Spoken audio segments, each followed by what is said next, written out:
the head come out.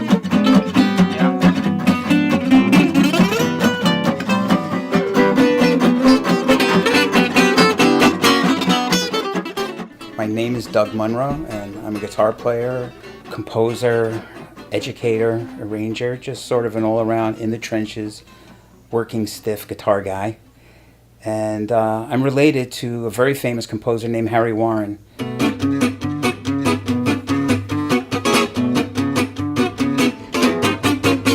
Harry is my great uncle on my paternal grandfather's side. Everybody knows his songs, but they don't know it's Harry Warren.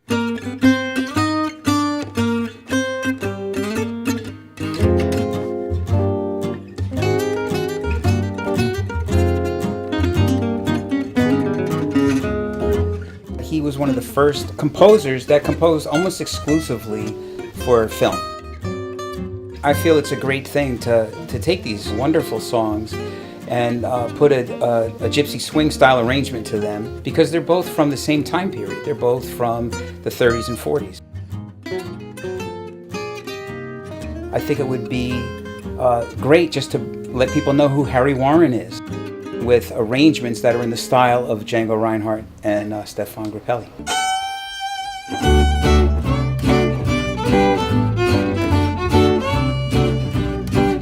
And I've been in touch with his publishing company, which is run by Harry Warren's granddaughter, Julia. She has a publishing company called 4J's Music.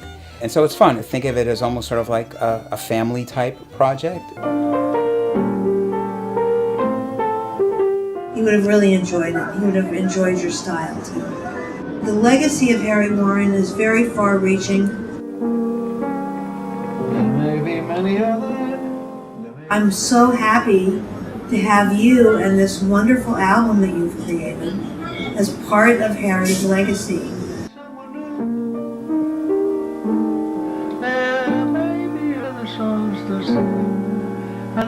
So you want to just try one? I'll go first. Okay. You go, I'll finish up. Mm-hmm. You go, I go, you go. That's that book, Yeah. How to Jump Off Cliffs by You Go First. So I divided it up into 4 different recording sessions. Each session would feature a different band, basically. You know, a lot of times it was a lot of the same players, but I wanted to get a bunch of different people involved because I knew it was going to be a lot of songs. The very first session that we did, our special guest was Howard Alden, along with Vinny Raniolo. He's actually a former student from Purchase College, where I teach. And the bass player, Matt Dwonszyk, is a recent graduate of our master's program. Howard Alden he's Howard Alden. He's a very well-respected player. Everybody in New York knows him. I mean, I think everybody around the world probably knows him through work with film, such as Sweet and Low Down. He did all the guitar parts for that. I mean, it was so lucky to get him on the record.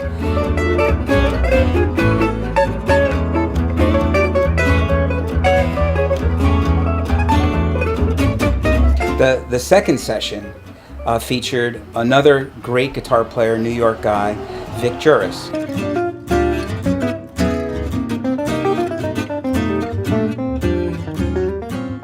We used a violin player. His name is Andrei Matorin.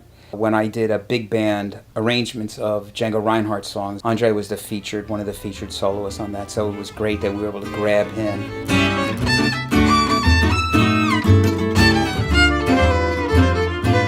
And the bass player was Michael Goetz, who is the bass player that I've worked predominantly with for probably like the last 20 years, I think, at this point.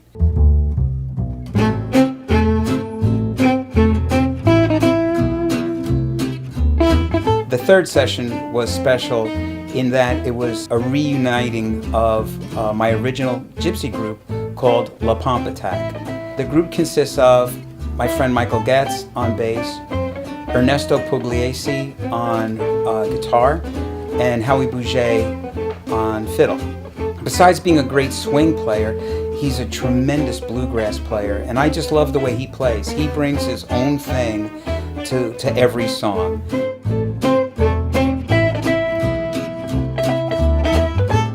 We've played together so much as a group that there's a simpatico that I think comes across on the recordings.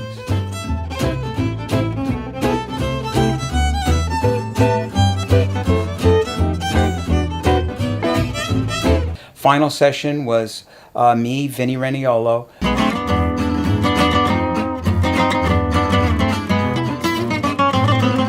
I have had the joy of following his career from really just sort of starting out on this path to becoming one of the most in-demand guitar players in New York City.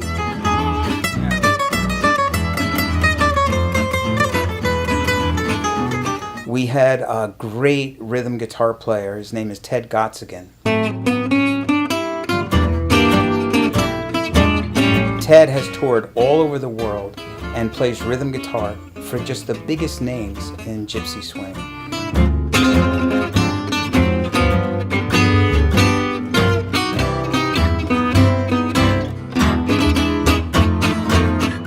So La Pompe is literally the guitar pumping the music.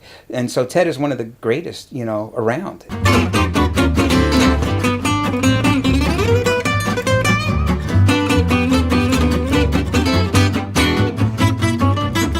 Our final session was in some ways the most ambitious session, the fastest arrangements and just really going for it. I mean, we just went for it.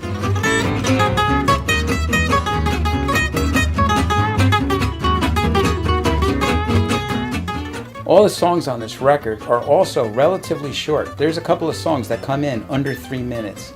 For this project, it was more appropriate to honor the melodies and the chord changes and the arrangements and the feel. I mean, there's there's improvisation and blowing all over this, but not really extended.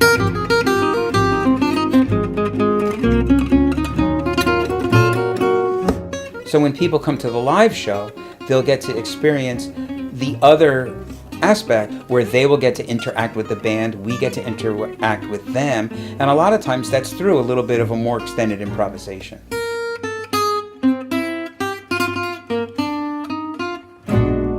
And so you get to hear just what I had hoped is this great catalog of music from this great composer, who happens to be my great uncle.